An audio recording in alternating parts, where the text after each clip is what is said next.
All right, so how did that work? Bruce said, oh, I talk to her all the time when I was encouraging him to turn around and talk to his wife. And he said, I talk to her all the time. And I said, now you'll be talking to her with new ears.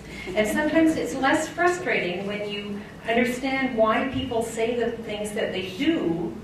And it sometimes really helps you if you know that they're really visual. Okay, let's have a little scenario here. Two of you are in the car together. You're trying to find Ullswater, where we live. And I told you how complicated that was, right?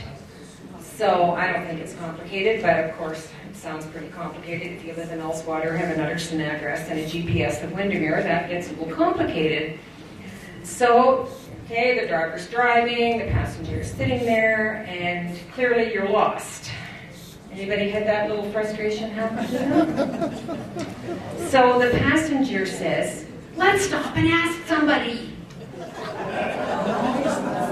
Anybody ever heard that before? So the passenger is auditory because she wants to ask. The driver says, and if this is my dad, this is what Dad would say, oh, let's just keep driving along. It'll soon look familiar. Driving along, that's the kinesthetic. It'll soon look familiar. That's visual.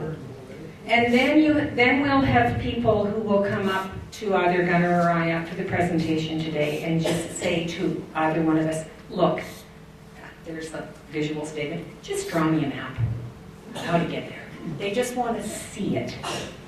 And so that's what happens when we have all these styles, and you can have lots of frustration. But if you know the person is an auditory person, then you can tell them. Some young friends of Gunnar's and mine just got engaged. And he is visual, very visual, and she is very auditory. And so they didn't know about learning styles, and they hadn't thought about it. And so we were talking about it the other day, and he said, all I want is a whiteboard. And Catherine's going, a whiteboard?